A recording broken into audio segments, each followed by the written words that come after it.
Hello, how are you? How is everyone? Alright, so I figured we'd go with this nice little starting backdrop. Maybe get the thumbnail here. Let's see. Or, I don't know. For a virus update, we're not too upbeat, but we'll try anyway. So, oh no, that's not good either. At least it's a funny start. But yeah, we're gonna do an update on the CCP virus here in Saigon in particular. So there's a little hiccup which I think might develop into a problem. I'll get out my notepad. I took notes today. So then we'll just get right into her. Let's see. So let me get my notesies out. As far as masks go, we did much better the first wave of wearing a mask. People are very, I mean, most Viets have them on, but some don't. You know, they're not doing as good on the second wave as the masks were the first wave. I've been noticing this more and more, which is kind of not the greatest of things. But let's get into the update for Vietnam and Saigon for the CCP virus. So 3,000 Ho Chi Minh City returnees who left Da Nang have not declared health status or been tested. Many refused or had registered for a screening but did not show up. I mean, which is kind of insane to me. 3,000 people felt that they didn't have to do anything. I mean, how hard is it to go get swabbed and tested? You don't even have to pay for it. They got testing stations set up everywhere for these type of things. Or to even just do the health declaration, which is on your phone. I mean, very odd to me that 3,000 people have chose not to. So, if they don't report by the end of today, they could face criminal charges, says the Ho Chi Minh City chairman.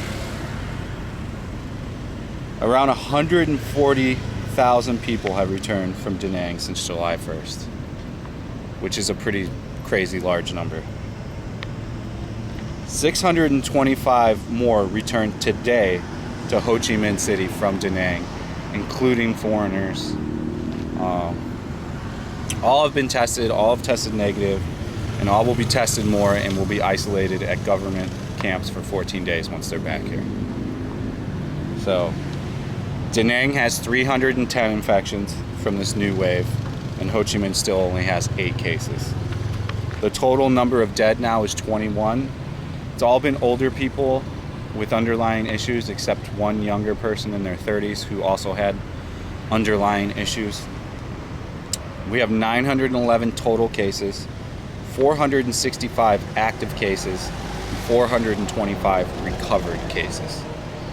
So, the worrying point for me, and why I even shot this video, is because a lot of people that live in Saigon watch these videos for the news on it, because it takes a lot of time to go through all the different papers and all the different news medias and get the proper information. Let's just go for a little walk down here.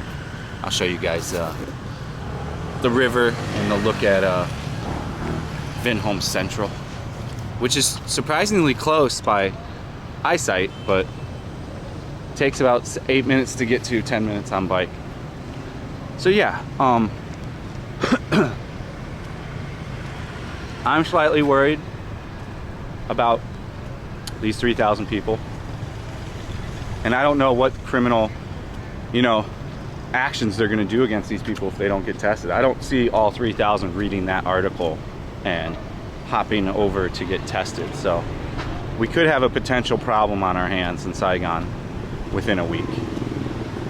We could have an explosion in numbers, and we could see a hard lockdown possibly if this doesn't get under control properly. I'm not understanding why they're just not sending police and a test with them to these people's homes or some kind. I'm not a person to figure out actions like that. Everybody wants to get down my throat when I say to do one thing or one thing. I'm just a guy with opinions, so you don't have to get so bent out of shape. And to the people that keep posting this as a hoax, and then I ask you if the world is flat and you say it's flat too, you guys are out of your minds, man. This is a real thing. And there's no point in even posting the hoax shit on my thing. If it's dumb enough, I'll just remove it. So, yeah. I don't think a lot of people that comment negative on YouTube understand it can just get removed by me. And then I can just permanently hide you from the channel. So, I mean, it doesn't make a lot of sense. I'm out here trying to do you guys a favor and give you the information. So it kind of sucks when I get when I get the negative feedback from just trying to do kind of a service for people all over the world that are curious about Ho Chi Minh and Vietnam in general. But yeah, I think these 3,000 people, they're going to be a serious issue if they don't comply by the end of the day today. And I don't think they're going to comply by the end of the day today. How are they going to know that they're supposed to comply unless they've been really vigorously getting on it and going to these people's houses, etc., or some kind of thing? I find it very alarming that they didn't even do the health declaration, which takes, I don't know, 5 minutes on your phone to do. Do you have a cough? Do you have a fever? Do you have the runs? I mean, very odd. Doesn't make a whole bunch of sense to me.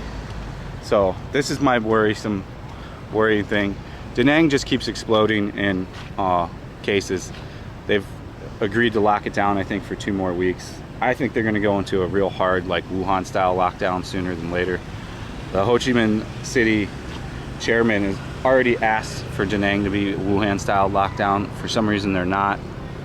So this could potentially has the potential, if this doesn't get nipped in the ass, to have, like, you know, undo all the work we've done in these past 5-6 months to keep it under control here and just have a massive spread.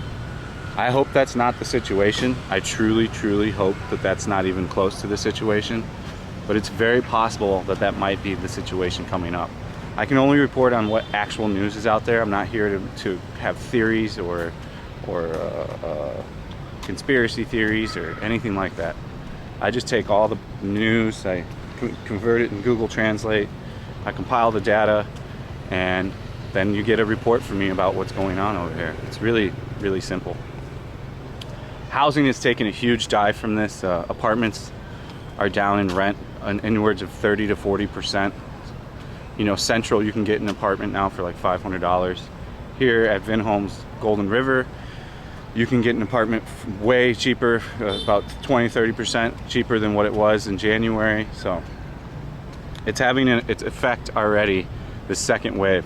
A lot of these places held out during the first wave. They dropped about, you know, 5% in rent, 10%, and now this time around it's this second wave is really affecting things much more aggressively. So yeah. So I mean, it's Da Nang's the hot spot, and Hoi An's locked down as well. It looks like Da Nang's going to continue to be the hot spot. I'm hoping that Saigon does not become the hot spot from these 3,000 people that refused to do a health declaration. Let's just hope for the best. Hope that they comply by the end of the day. At least 80 or 90% of them would be great. Then we wouldn't have to worry as much about Saigon becoming some kind of hotspot zone and getting hard lockdown. As far as the lockdown goes, it's not that hardcore. It's just the bars and just the clubs. That's it. Everything else is open. Even the massage places are open. Granted, no one's going there. I walk by a bunch of the massage places in Japantown. They're like a quarter of the staff. Like not even a quarter. There's 10% staffed, so no one's really going there anyways. So yeah, I hope you guys enjoyed this update. I hope it brought you useful information. As soon as there's more information like there was today, I'll do another update. I'm not going to just make an update to make an update. I'll be shooting the streets of Saigon today, and I do believe we'll be live streaming tonight as well on YouTube. So if you want to catch a live stream, make note of it. I'll probably go live around 5 p.m. my time, which I have no idea what your time is, but you can figure that out. So see you guys on the next one. Thanks for watching. Have a good day. Take it easy, or morning, and stay frosty and stay safe and wear your mask. Peace.